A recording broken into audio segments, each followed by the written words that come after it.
छत्रपती शिवाजी महाराज की जय।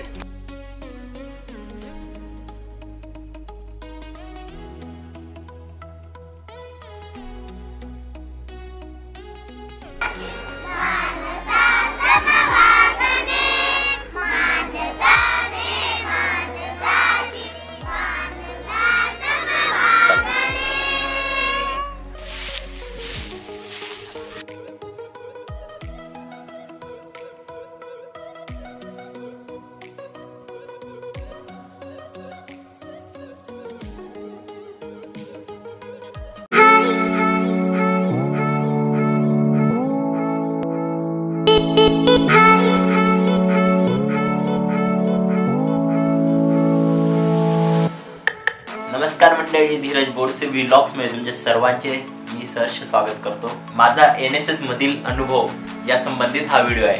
तुम्ही हा व्हिडिओ शेवटपर्यंत बघा, तर मी माझा अनुभव तुम्हाला सर्वांना सांगतो।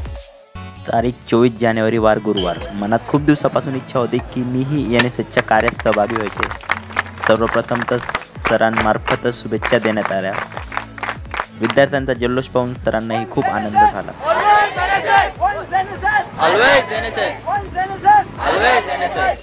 आता सध्या 11:15 वाजलेले, तर आम्ही आता निघणार आहोत NSS कॅम्पला। तर मी तुम्हाला शॉर्टकट मध्ये माझ्या मित्रांची काहीतरी इंट्रोडक्शन देतो। ओके, तुझं नाव? प्रणव। प्रणव भाऊ, तुम्ही आता एकदम सुंदर आवाज काढतो, एकदा परत काढून दाखवा। मंडळी, NSSच्या विद्यार्थ्यांमध्ये कशा पद्धतीचा जोश आहे तुम्ही आता बघू शकता।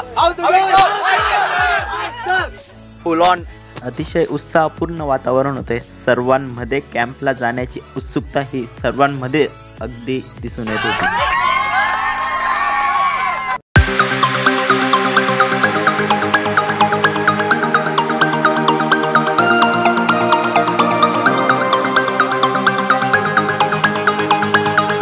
आणि फायनली आम्ही सर्वजण आमच्या कॅम्पच्या ठिकाणी म्हणजे पिंपरी सांडस या गावी पोहोचलो।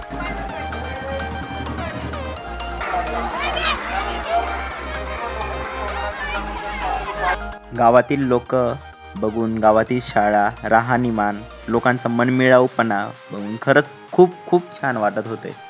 हे सर्व काही बघून माझ्या मनालाही माझ्या शाळेतील काही आठवणी येत होत्या।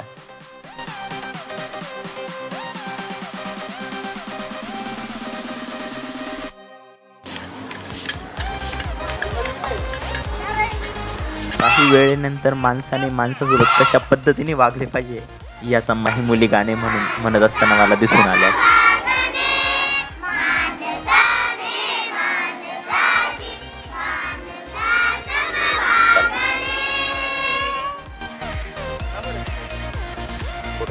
त्यांचाच व्हिडिओ काढ।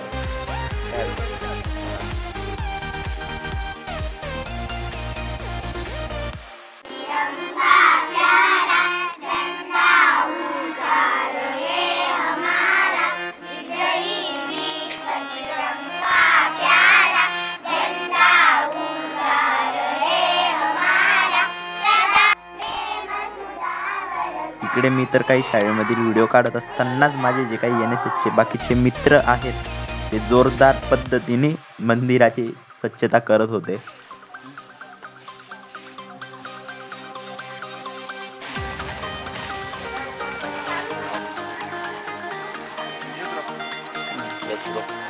ऑलराईट गाईज, तर तुम्ही बघू शकता NSSचे आमचे मित्रमंडळ कशा पद्धतीने साफसफाई करत आहे। स्वयंसेवक या नात्याने सर्वांमध्ये अतिशय उत्साह दिसून येत आहे। सगळेजण अतिशय उत्साहपूर्वक काम करत आहेत, जसं की तुम्ही बघू शकता। आणि यांचा मोटो काय आहे?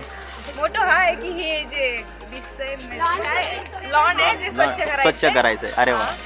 आणि शेतीतले जे लोक राहतात त्यांच्यासाठी हा प्रोग्राम आहे सगळ्या स्वच्छता करून द्यायची आहे, जेणेकरून ते इथे येतील आणि त्यांचा टाइम स्पेंड करतील। आज या ठिकाणी जो NSS कॅम्प अंतर्गत जो पिंपरी सांडसमध्ये कॅम्प आयोजित केलेला आहे, तर त्यामध्ये आम्ही तिन्ही कॉलेज मिळून अतिशय उत्कृष्ट रीतीने आम्ही आमचं कामकाज पाहत आहेत। तसेच आम्हाला प्रत्येक ठिकाणी उत्साह व एनर्जी मिळत आहे। सर्व कामे झाल्यानंतर आता प्रश्न येतो तो म्हणजे जेवायचा। तर आता तुम्हीच बघा आमच्या NSSच्या मित्रांनी कशा पद्धतीने तो पण प्रश्न सोडवलेला आहे। जेवणासाठी लागणारी भांडी मागत असतानाच आजींनी आम्हाला काही सल्ले दिले, ते पुढील प्रमाणे.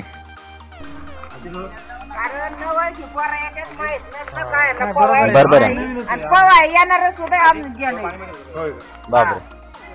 कठीण आहे. जेवण खाऊन करून गेला पोहणारा गडी तुझ्यापेक्षा उच्च पूर्ण दांडून गडी सुळकी मारली आता वरच नाही. बापरे, कठीण आहे. जायला नाही पाहिजे. 12 महिने बरोबर आहे ना. पोरं येतात बाहेरून, त्यांना माहिती नसतं काय. गावातल्या पोरांना जरा अनुभव असतो, पण पोरं बाहेरून आलेले असतात ना. गावातल्या लहान भाव असून तसं होतं. हा, आणि इथं बाहेरून आलेले असतात, त्याच्यामुळे जरा सावधानच राहिलं पाहिजे. हा, म्हणजे सांगितलेलं बरं. नाही तर काय काय पोरं रगीला असतात. काय होते आम्हाला ते पावसा तसं नाही. म्हणजे सांगितलेलं आहे का नाही, काय काय आहे तुम्ही ऐकलं नाहीत. ऐकलं पाहिजे, मोठ्या ऐकलं पाहिजे. काय काय पोरं ऐकूनच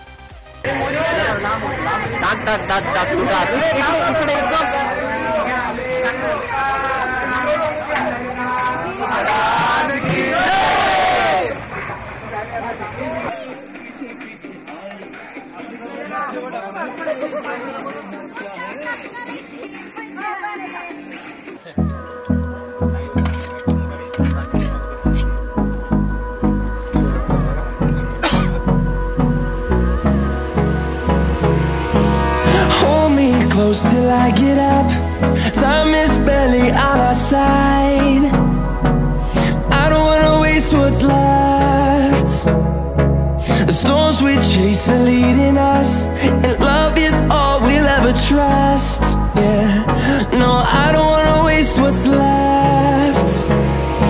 And on we'll go, through the wastelands, through the highways, till my shadow turns to sun rays. And on we'll go. जेवण झाले, सर्वांनी भांडे पण घासले. आता ही वेळ होती सर्वांनी एकत्र मिळून ग्रामपंचायतीसमोर एक मीटिंग करायची.